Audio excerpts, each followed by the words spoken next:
Hej.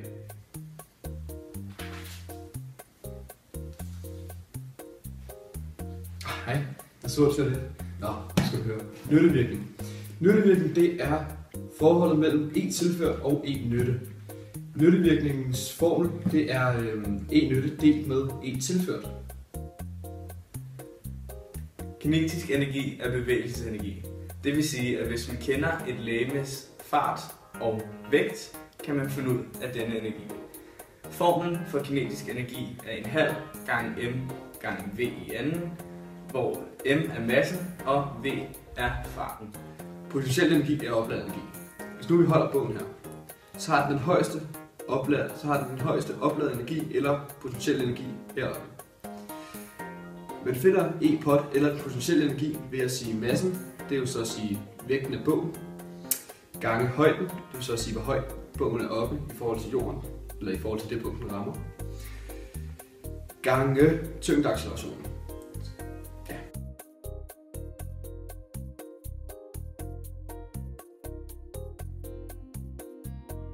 Til museet, der har vi brugt vores program Logger Pro, som vi også bruger i fysik. Jeg vil lige hurtigt, bare virkelig kort, vise, hvordan man bruger det. Som vi kan se her, jeg har bare sat videoen ind fra vores fysikforsøg, som jeg lige har set. Så det vi gør, det er, at vi først så starter vi med at sætte skalen. Som vi kunne se her, der har vi 1 meter her. Og det her vi ser så ved hjælp af den her set scale, så har jeg så sagt, at der er fra herfra og ned til hvor bolden rammer, der er der 1 meter. Det jeg så også har gjort, det er, at jeg har sat vores nulpunkt her, og det er så lige der, hvor bolden rammer. Og det man så kan gøre nu, det er, at vi trykker herop på add point, og så kører vi frame by frame, hvor det er, at vi trykker lige i midten af bolden. Så for hver tryk, så rykker vi et frame længere frem i vores tid. Så jeg sørger for at trykke med den hver gang. Og på den måde, så kan vi se, hvis du filmer herude, så kan vi se, at der bliver dannet en graf stille og roligt. Den graf er så den, vi bruger til at forklare med.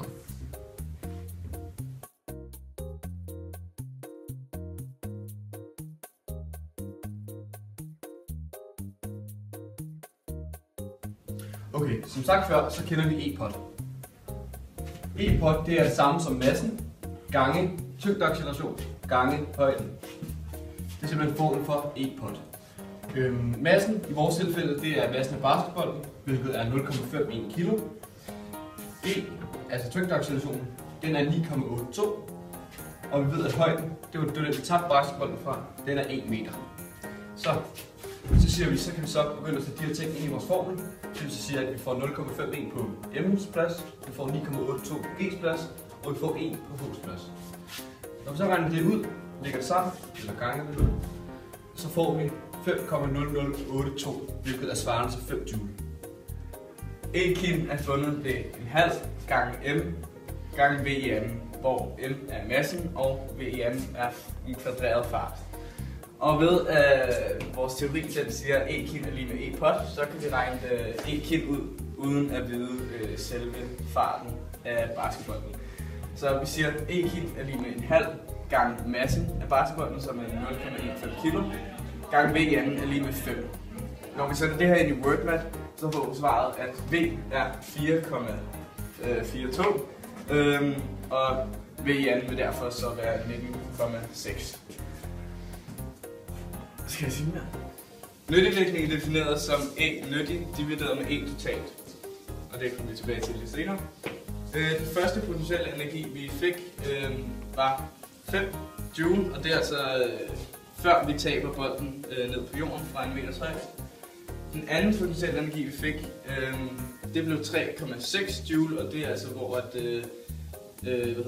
basketbolden den har ramt jorden, og så den har hoppet op igen, og så er det altså det højeste punkt, den er kommet op på herefter, som var 0,72 meter.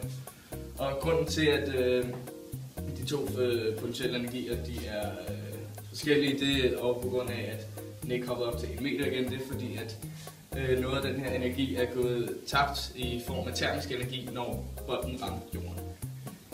For at få en sammenhæng mellem vores to potentielle energier og så få det op til nyttevirkning, har vi sat vores potentielle energier ind i den her ligning. Så det vil sige, at E-pot, eller den anden potentielle energi, det er E-nyttig, og den første potentielle energi, det er E-total. Når vi så putter de her to tal ind i formlen, kommer resultatet der til sådan her. Det er altså 0,72. Det vil sige 72%. Og det er egentlig bare de samme resultater, som vi fik i Loggerpro.